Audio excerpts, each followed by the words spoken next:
असफलता एक चुनौती है, देखो और स्वीकार करो, क्या कमी रह गई उसमें सुधार करो। तो साथियों, मैं प्रशांत कुमार बैरवा उसी सीरीज को कंटिन्यू करते हुए नंबर सिस्टम का पार्ट सेकंड आज स्टार्ट करने वाला हूं। पर पिछले वीडियो में हमने लास्ट में एक तरह का सवाल हल किया था, हमने डिजिट्स की बात की थी, हमने एक एक्सप्रेशन देखा था, तो उसी तरह का सवाल हमारे पास आज फिर है। एक बार हम पिछले कंसेप्ट को रिवाइज कर लेते हैं ताकि आप चीज़ों को भूलें नहीं। बार बार रिवाइज करना ये मेथड दिया था हमें एबिंगहॉस ने, जिसे कहा जाता है फॉरगेटिंग कर्व, जो हमारे टीवी के एडवर्टाइजमेंट में भी यूज़ किया जाता है ताकि हम चीज़ों को बार बार ना भूलें। तो हमारे पास एक सवाल था पिछली बार, उसी पैटर्न का एक सवाल है। हमारे पास एक संख्या दी हुई है, हमारे पास एक नंबर दिया हुआ है, ये नंबर है मेरे पास 1 2 3 4 5 6 7 8 9 1 0 1 2 1 3 1 4 इस तरह से चलता जाएगा। और इस संख्या में, इस पूरी संख्या में कुल अंक जो हैं वो 181 अंक हैं, 181 डिजिट्स हैं। तो हमसे पूछा जा रहा है कि इस संख्या में कुल जो है, इस संख्या में कुल मेरे पास जो एक्सप्रेशन होगा, ये जो पूरी संख्या होगी अंत तक, उस संख्या के अंत में आखिर के 3 डिजिट मुझे बताने हैं। तो या तो मैं इस संख्या को 181 अंकों तक लिखता चला जाऊं, या मैं इसको जिस तरीके से हमने पिछली बार हल किया था मैं उसी तरीके से इसे हल करूं। तो मेरे पास क्या तरीका था कि 1 से लेकर 9 तक तो मेरे पास दिख ही रहा है, तो 1 से लेकर तो मेरे पास कितनी संख्याएं हुई, मेरे पास संख्याएं हुई 9 और मेरे पास डिजिट हुए 1, तो मेरे पास कुल डिजिट हो गए 9, यानी कि 9 डिजिट्स तक का तो मुझे गणित पता है। यानी कि 181 में से मेरे कितने अंक गए, 181 में से मेरे 9 अंक तो चले गए, यानी कि मेरे पास कितने अंक बचे, 172 अंक मेरे पास बचे हैं। अब बात करता हूं मैं 10 से लेकर मेरे पास कितने अंक हो सकते हैं, ये मुझे पता करना है। यही आखिरी अंक तो मुझे पता करना है, आखिरी नंबर जो है वही तो मुझे पता करना है। तो मैं क्या करता हूं, मेरे पास मुझे पता है क्योंकि कि मेरे पास डिजिट जो है, हर एक डिजिट 10 के बाद हर एक डिजिट 99 तक जो है वो 2 होगा। और मेरे पास बचे हुए कितने डिजिट हैं, मेरे पास बचे हुए हैं 172 डिजिट। और मुझे क्या नहीं पता, मुझे ये भी नहीं पता और मुझे ये भी नहीं पता, यानी कि इसको तो मैं x मान लेता हूं, पर यहां पर मेरे पास एक क्वेश्चन मार्क है। मुझे इस क्वेश्चन मार्क को हल करने के लिए, क्योंकि इस क्वेश्चन मार्क को मैं 2 से गुणा करूंगा तभी मेरे पास 172 आएगा, तो मैं इस क्वेश्चन मार्क को हल कर लूं। इस क्वेश्चन मार्क को अगर मैं हल करता हूं तो मेरे पास आएगा 172/2, यानी कि मेरे पास आएगा 86। मेरे पास क्या आएगा, 86। अब मेरे को यहां पर क्या मिल चुका है, 86। तो 86 और 10 मिलकर मेरे पास कितना होगा, 10 से लेकर 96 तक की संख्याएं जो हैं, 10 से लेकर 96 तक की संख्याएं हैं, उनमें कुल संख्याएं कितनी हुई, 86 संख्याएं हुई। और मेरे पास कितने अंकों के डिजिट हैं, 2 अंकों के डिजिट हैं। एक जो संख्या है, एक संख्या में कितने डिजिट हैं, 2 डिजिट हैं, और मेरे पास कुल जो हैं डिजिट 172 हैं। यानी कि मुझे संख्याएं कितने से कितने तक लेनी है, मुझे 1 से लेकर 96 तक लेनी है, मुझे 1 से लेकर 96 तक लेनी है। या मैं इसे कहूं कि मेरी जो आखिरी संख्या होगी, वो क्या होगी, 96 होगी। मेरी आखिरी संख्या जो है वो 96 होगी। तो 96 से पहले मेरे पास क्या आएगी, ऑब्वियस सी बात है 95। और मुझसे क्या पूछा गया है कि इस पूरे एक्सप्रेशन के आखिरी के 3 अंक क्या होंगे, तो दोस्तों मेरे पास इसके आखिरी 3 अंक जो हैं वो होंगे 596। तो आपको समझ में आया, एक बार इसको देख लीजिए, एक बार इसको समझ लीजिए। चलिए ठीक है, तो साथियों आज की बात हम स्टार्ट करते हैं। आज हम स्टार्ट करने वाले हैं नंबर सिस्टम, जो हम ज़्यादातर हम सुनते हैं, ज़्यादातर हम कंपटीशंस में देखते हैं, ज़्यादातर बेसिक जो बच्चों को सिखाए जाते हैं कॉलेज लेवल पर, आपकी यूनिवर्सिटी लेवल पर, कॉम्पिटिटिव लेवल पर, जहाँ पर भी नंबर सिस्टम के बारे में बात होती है, तो इन्हीं तरह के नंबर सिस्टम में, इन्हीं तरह के सिस्टम्स में हमारे से सवाल पूछे जाते हैं। तो सबसे पहला नंबर सिस्टम जो है हमारा नेचुरल नंबर सिस्टम। भाई ये नेचुरल नंबर सिस्टम है क्या चीज़? मैं आपसे कहूँ गिनती करना स्टार्ट कर दीजिए। मैं आपके कमरे में कितनी किताबें पड़ी हुई हैं, या आपके सामने कितनी किताबें पड़ी हुई हैं, या आपके पड़ोस में जो आप यूट्यूब पे भी देख रहे हो, साइड के अंदर या नीचे की तरफ कितने वीडियोस दिखाई दे रहे हैं, तो आप कैसे गिनना शुरू करेंगे? 1 2 3 4 5। हमारी गिनती जो है प्राकृतिक रूप से जो हमारी गिनती शुरू होती है वो शुरू होती है 1 से। तो हम जब गिनती प्राकृतिक रूप से बड़े नेचुरली हमें गिनने के लिए बोला जाए तो हम क्या करेंगे?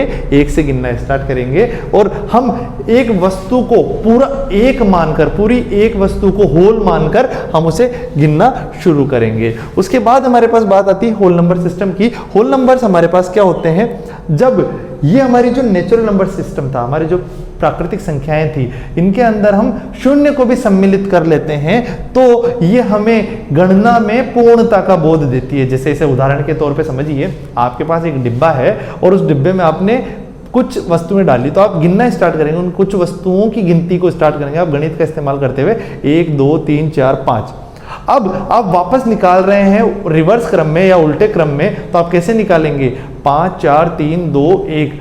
उसके बाद वहां पर कोई वस्तु है या नहीं है, इसका बोध हमें कौन कराएगा? इसका बोध गणितीय रूप से हमें शून्य कराता है, और जब इसका बोध हमें हो जाता है तो हमारी गणनाएं जो हैं वो पूर्ण हो जाती हैं। इसलिए हमारी गणनाओं की पूर्ति के लिए जब हम शून्य लगा देते हैं प्राकृतिक संख्याओं में, तो हमारा हो जाता है होल नंबर सिस्टम, यानी कि पूर्ण संख्याएं। उसके बाद आते हैं हमारे पास पूर्णांक, यानी कि जो पूर्ण संख्याएं हैं, इन्हीं पूर्ण संख्याओं के आगे हम चिन्ह लगा देंगे जो हमें या तो दिशा का या ध्रुव का पता लगाते हैं। जैसे मैं अगर कहूं कि मैं यहां पर खड़ा हूं और मैं इधर से इस तरफ 2 कदम चलूंगा, इस तरफ 2 कदम चलूंगा, तो इस तरफ 2 कदम चलूंगा, तो इसके विपरीत वाली दूसरी तरफ होगी। 2 ध्रुवों की दिशा हमें यहां पर मिल रही है।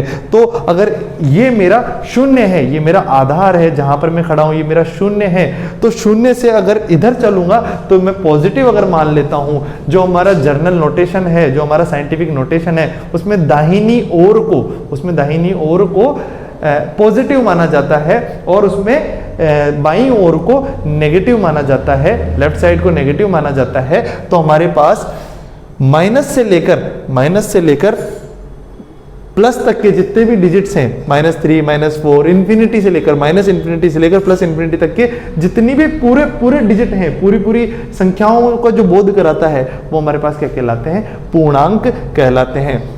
पूर्णांक को I से डिनोट किया जाता है, पर कुछ जगह इसे Z से भी डिनोट किया जाता है। तो काफी लोगों में ये कंफ्यूजन रहता है कि इन्हें Z से क्यों डिनोट किया जाता है। तो साथियों, Z जो है उसका मतलब है ज़ेल्हेन। ज़ेल्हेन का मतलब होता है जर्मनी में टू काउंट, यानी कि गणना करना, गिनती करना। और जर्मनी का क्योंकि ये योगदान था, इसलिए हम काफी जगह जो है इसे Z के रूप में भी इस्तेमाल करते हैं। चलिए बात करते हैं इंटीजर्स के प्रकार की। तो एक हमें पता है नेगेटिव इंटीजर्स यानी कि जिनके अंदर नेगेटिव का साइन लगा हो, यानी कि ऋणात्मक पूर्णांक, यानी कि माइनस वाले जितने भी जो संख्याएं हैं उन्हें आप हटा लीजिए। तो माइनस वाली आप छाट लेंगे तो आप देखेंगे कि आप इसमें शून्य को सम्मिलित नहीं कर रहे हैं। ये बहुत विशेष बात है कि जब आप ऋणात्मक पूर्णांक या नेगेटिव इंटीजर्स की बात कर रहे हैं तो वहां पर आप शून्य की बात नहीं कर रहे हैं।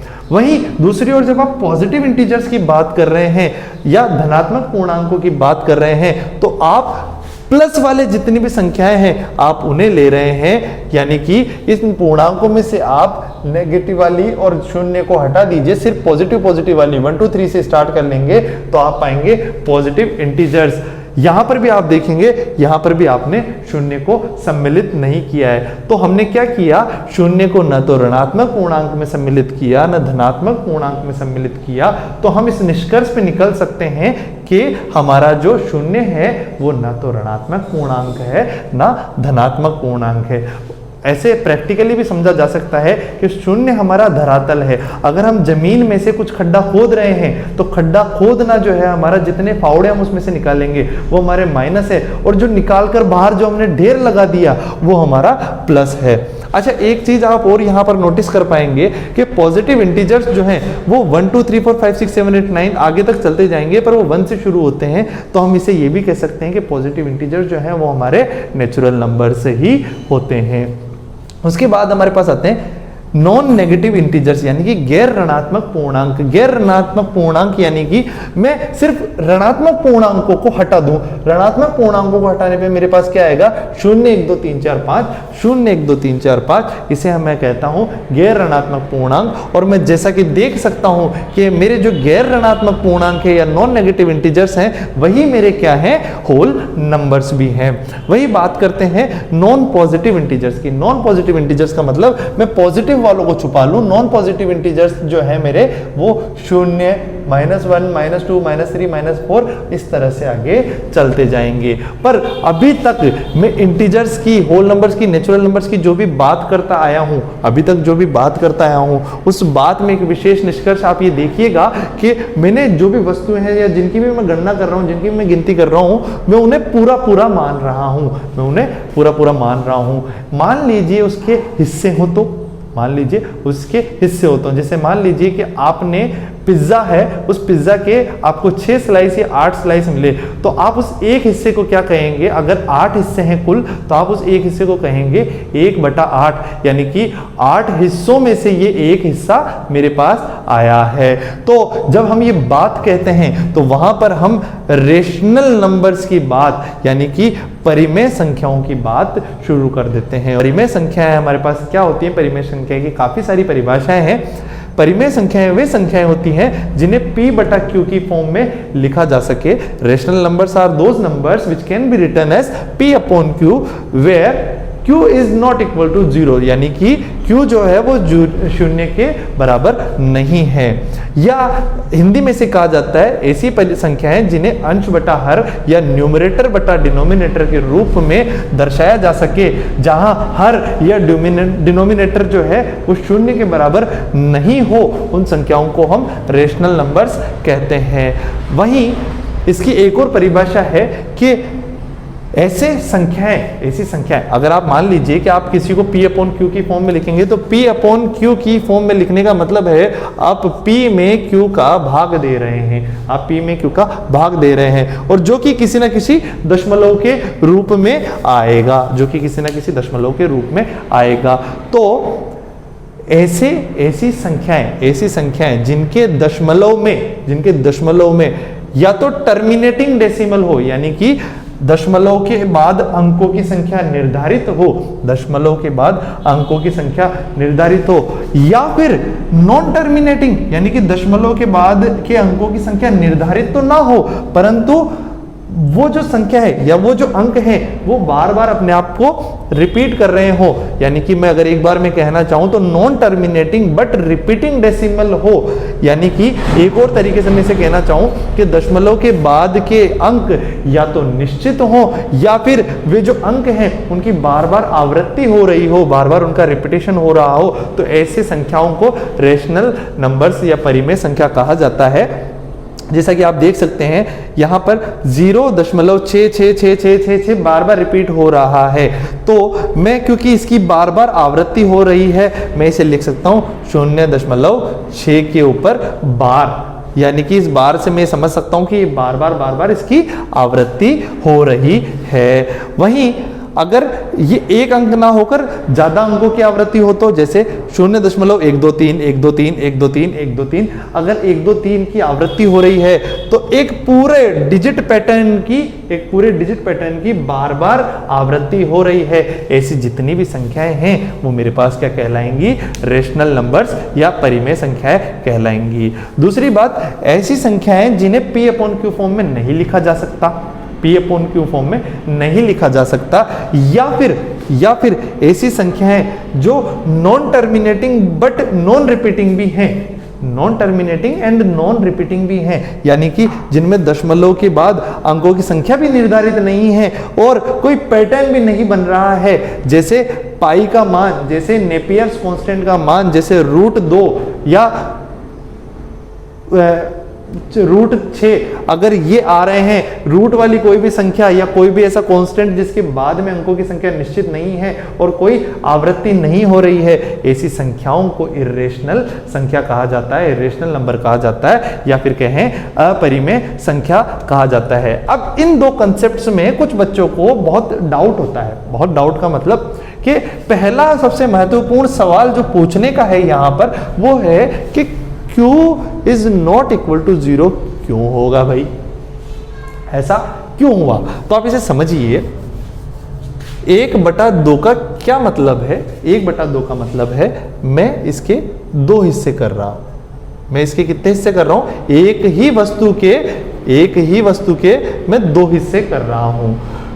2/4, 2:4, यानी कि मैंने क्या किया, मैंने दो वस्तुएं ली 1 और 2, और मैंने उनके कितने हिस्से कर दिए? 4 हिस्से कर दिए। मैंने उनके 4 हिस्से कर दिए। क्या ये 2 वस्तुएं हो गई? नहीं, ये हुई 2 वस्तुएं, और इन 2 वस्तुओं के मैंने कितने हिस्से कर दिए? इन 2 वस्तुओं के मैंने कर दिए 4 हिस्से। इन 2 वस्तुओं के मैंने कर दिए 4 हिस्से।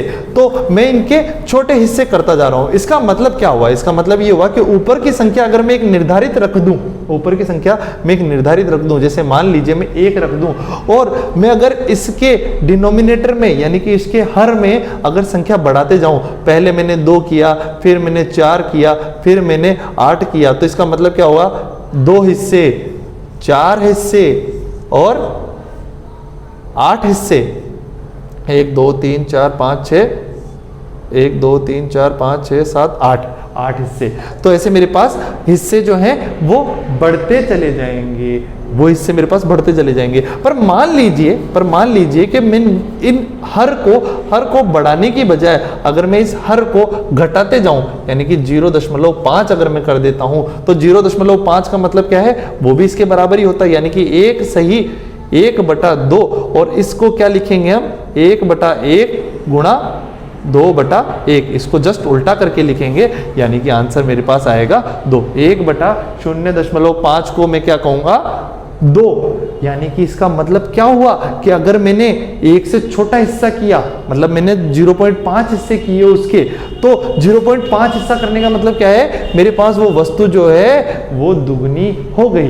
प्रैक्टिकली इसे समझना आसान नहीं है, क्योंकि किसी वस्तु के हिस्से करने के बावजूद भी उसके 2 पार्ट हो रहे हैं या 2 उसकी आवृत्ति हो रही है, ऐसा हम प्रैक्टिकली समझ नहीं पाते हैं। पर मैथमेटिकली अगर आप समझने की कोशिश करें, तो मैंने क्या किया, जब मैंने 1 के 2 हिस्से किए तो मुझे क्या मिला? आधा हिस्सा मिला। पर मेरे पास कोई एक वस्तु थी, उसके मैंने आधे हिस्से लौटा दिए।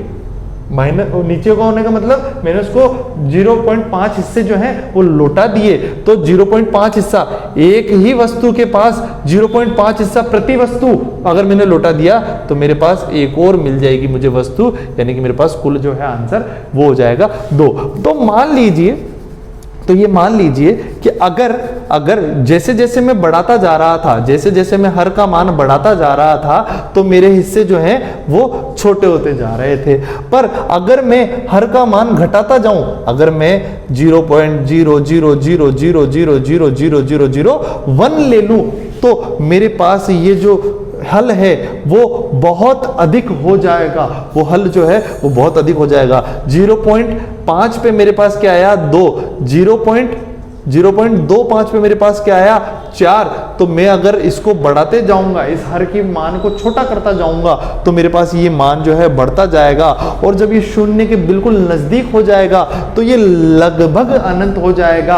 और गणित में ये माना जाता है कि जब ये शून्य हो जाएगा, जब ये पूर्ण शून्य हो जाएगा, तो ये मान जो है लगभग अनंत ना होकर पूर्णतः अनंत हो जाएगा। इसलिए हम अमूमन इसे इस्तेमाल नहीं करते हैं। हम पहली शर्त ही ये रख देते हैं कि हमारा जो है Q नॉट इक्वल टू 0 के बराबर होगा। चलिए उसके बाद हम बात करते हैं, हमने रेशनल इर्रेशनल की बात कर ली, तो रेशनल नंबर सिस्टम में कौन कौन से नंबर सिस्टम आ गए? रेशनल में इंटीजर्स भी आ गए, सारे प्रकार के इंटीजर्स भी आ गए, होल नंबर भी आ गए, नेचुरल नंबर भी आ गए, और प्लस उनके साथ साथ क्या आ गए, डेसिमल वाले नंबर भी आ गए। कौन से डेसिमल वाले नंबर, जिनकी बाद डेसिमल के बाद अंकों की संख्या निर्धारित है या फिर वो निर्धारित नहीं होकर बार बार आवृत्ति कर रहे हो, ऐसे वाले संख्याएं भी आ गई। और ऐसी वाली संख्याएं, इर्रेशनल नंबर मैंने ऐसी संख्याएं भी देख ली जिनके बाद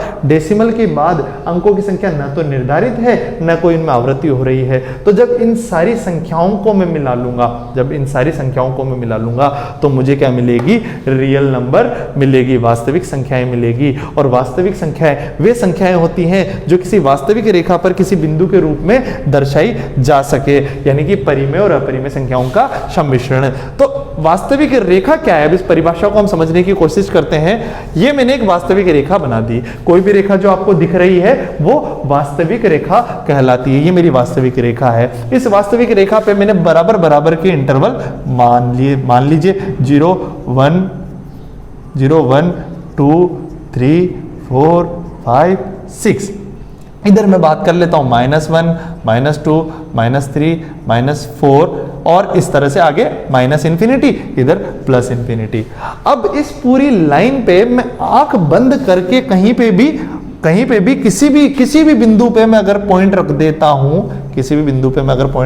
हूं, तो ये बिंदु जो है एक वास्तविक संख्या को दर्शाएगा। और यहाँ पर ये संख्या जो है वो रेशनल नंबर भी हो सकती है और इर्रेशनल नंबर भी हो सकती है, यानी कि परिमेय संख्या भी हो सकती है, अपरिमेय संख्या भी हो सकती है। परिमेय संख्या, क्या ये संख्या एग्जैक्टली 2 और 3 के बराबर है? 2 और 3 के बीच में, अगर एग्जैक्टली 2 और 3 के बीच में होती है तो मैं इसे कहता 2.5। अगर ये थोड़ी सी 3 की तरफ जा रही है तो 2.3502 ऐसा कुछ हो सकता था। या अगर ये और छोटी वैल्यू होती जाती है तो और बढ़ता जाता है ना।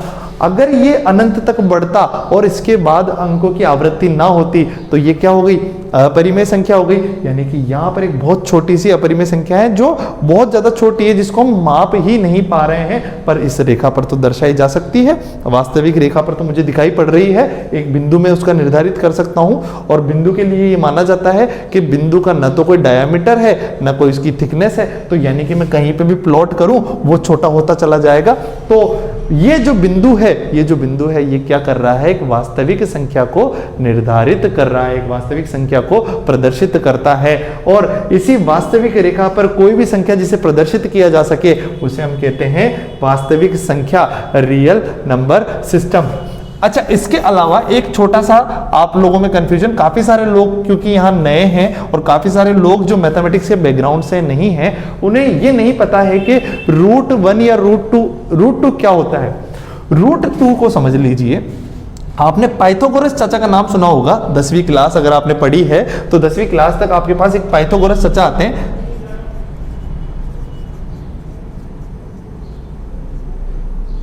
पाइथागोरस प्रमेय देके गए, वो पाइथागोरस थ्योरम देके गए। पाइथागोरस थ्योरम कहती है कि एक कोई अगर परफेक्ट राइट एंगल है, यानी कि जिसके अंदर एक कोण 90 डिग्री का है, तो आप ही समझिए कि ये बेस है मेरा और ये मेरा परपेंडिकुलर है और ये मेरा हाइपोटेनस है। हिंदी में इसे आधार, इसे लंब व इसे कर्ण कहेंगे। तो मेरा इसका सिस्टम जो है, पाइथागोरस साहब ने बताया कि कर्ण यानी कि हाइपोटेनस का स्क्वायर जो है वो बेस के स्क्वायर प्लस परपेंडिकुलर के स्क्वायर के बराबर होगा। यानी कि अगर मैं कहना चाहूं तो ये मेरे पास होगा b² प्लस p² का होल रूट।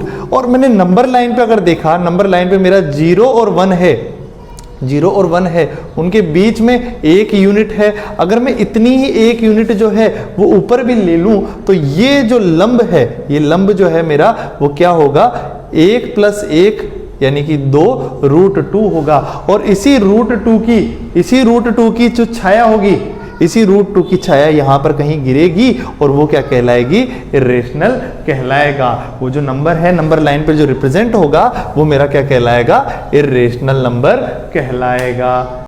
चलिए, तो यानी कि हम बात कर चुके हैं रेशनल इर्रेशनल नंबर की। 0 क्यों यूज नहीं किया जाता रेशनल नंबर्स में, इर्रेशनल नंबर्स क्या होते हैं, रियल नंबर्स क्या होते हैं, ये सारी बातें हम कर चुके हैं। इसके बाद हम जल्दी से बात कर लेते हैं क्योंकि कुछ टेक्निकल इश्यूज हैं। इवन नंबर के बारे में, इवन नंबर यानी कि सम संख्याएं ऐसी संख्याएं जिनमें 2 का भाग देने पर, ऐसी संख्याएं जिनमें 2 का भाग देने पर शून्य शेषफल आता हो, ऐसी संख्याएं जिनमें 2 का भाग देने पर शून्य शेषफल आता हो उन्हें कहा जाता है सम संख्याएं। और ऐसी संख्याएं जिनमें 2 का भाग देने पर अगर शेषफल 1 आए तो उन संख्याओं को कहा जाता है विषम संख्याएं यानी कि ऑड नंबर्स। उसके बाद आती है हमारे पास प्राइम नंबर्स। प्राइम नंबर्स दोस्तों हमारे पास ऐसी संख्याएं होती हैं, अभाज्य संख्या जिन्हें कहा जाता है। तो ये ऐसी संख्याएं होती हैं जिनके केवल और केवल, मैं ध्यान दीजिएगा शब्द पर, केवल और केवल 2 ही गुणनखंड हो, यानी कि 2 जो है उसके केवल 2 ही गुणनखंड है, 3 जो है उसके केवल और केवल 2 ही गुणनखंड हैं, 5 जो है उसके केवल और केवल 2 ही गुणनखंड हैं, और दोनों ही गुणनखंड जो हैं वो समान नहीं हैं, दोनों ही गुणनखंड समान नहीं हैं। तो ऐसी संख्याओं को हम क्या कहते हैं? प्राइम नंबर्स कहते हैं। और प्राइम नंबर्स के बारे में एक और डेफिनेशन कही जाती है कि ऐसी संख्या जिसमें स्वयं का भाग जाए अथवा 1 का जाए, उनके अलावा किसी और का ना जाए, उन संख्याओं को अभाज्य संख्या कहा जाता है। तो फिर ऐसी संख्या जिसके अंदर 2 से अधिक गुणनखंड हो, यानी कि कम से कम 3 गुणनखंड हो, जैसे 4 है, 2 गुणा 2, इसमें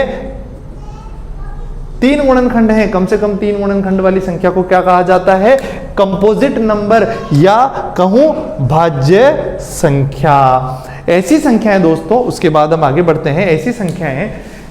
ऐसी संख्याओं का युग्म, एक ऐसा जोड़ा, 2 संख्याओं का एक ऐसा ग्रुप जिनके बीच में गुणनफल जो हो, वो गुणनफल केवल और केवल एक ही गुणनफल हो, कॉमन, वो भी 1, यानी कि उनके बीच में दूसरा कोई भी गुणनफल जो है वो कॉमन नहीं आना चाहिए, कोई भी गुणनफल कॉमन नहीं आना चाहिए।